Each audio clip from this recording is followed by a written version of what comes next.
Before we get into the meat of it, just for those of you who I don't know or I don't know well yet, I just wanted to really, really, really quickly off the top, just really catch you up to snuff on my life story. Okay, so just really quickly. So my roots are planted in the past, and though my life is changing fast, who I am is who I want to be. Okay, a single mom who works count them, two jobs, who loves her kids and never stops, with gentle hands and the heart of a fighter. I'm Reba. I'm basically Reba. I'm basically Reba, except a bigger freak in the sheets. And the streets. No, I'm a survivor. I love that. I love a Reba intro song fake out. And that you were all with me on that. Anyway, no, I'm a survivor. I'm sad to say, though, same cannot be said for a series of alt social media accounts that I recently put to rest very recently. That's right, folks. I've given up the ghost of ever going viral. Let me tell you about them in order of popularity, or should I say unpopularity. Okay. So the first one was a Tumblr blog, if we remember Tumblr. Remember Tumblr? Remember? Yeah, remember when Tumblr was like, no more porn, and everyone was like, yeah, you thought we were here for anything else? Bye. But I actually did have a non-porn Tumblr blog. It was called, it was sort of popular. It was called Friends of Liesel, which was a reference to the film Death Becomes Her, in which, if you don't know, Meryl Streep and Goldie Hawn play bitter arch nemeses who are granted eternal life by way of a mysterious potion procured for them by an eternal succubus played by Isabella Rossellini, which is how that's pronounced, named Liesel, hence the name Friends of Liesel. Basically what I did is I took split screens of actresses who refused to age. Oh, honey.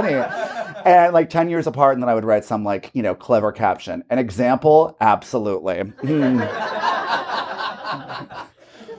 When Gabrielle Union said, "Bring it on," she certainly wasn't talking to the visible signs of aging.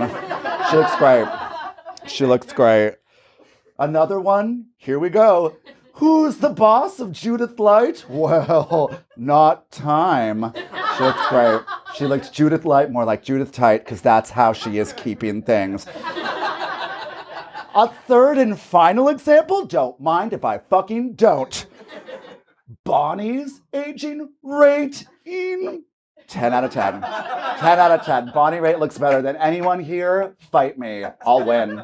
Anyway, archived but retired. All right, the next one was another Tumblr blog, really Tumblr generation. I must have had 8 of them, but it was called WWOWW. It stood for White Women of Wendy Williams. What it was, yeah. It was just screen caps of white female audience members at the Wendy Williams show when the camera would cut to them for the reaction. It had 2 moods, this and this. Floor and ceiling. Can't believe that one never took off. Anyway, and then the final one, that I just released back into the blogosphere, cybersphere verse, whatever. It was a Twitter account called @SallyDrapers. Now, this pertains to on the hit prestige period drama Mad Men on AMC. Sally Draper, the episode of Mad Men when she got her period in the bathroom at the MoMA. I don't know if you remember that, but I remember watching that, and my first reaction was, huh? And my second one was, I've got to get that Twitter handle, so I did. I got @SallyDrapers, and first thing I tweeted was, well, I'm here. And then throughout the week, I was getting all these followers, and I would tweet out things saying, I sure hope my dad Don doesn't find out about this. He'll be crushed. And can't wait for tampons to exist soon. And 60s? No. Anyway, at the end of that first week, guess how many interview requests from Vulture magazine were waiting for the man behind the curtain of @SallyDrapers on Twitter, huh? 0.000. So I just let that linger. I just let that lay comatose for years, and I just released it. So if there's anyone wanting to get into comedy here and they want a really catchy, punchy handle to take their career to the next level, I happen to know that @SallyDrapers is available, and I wish you better luck with it than I had.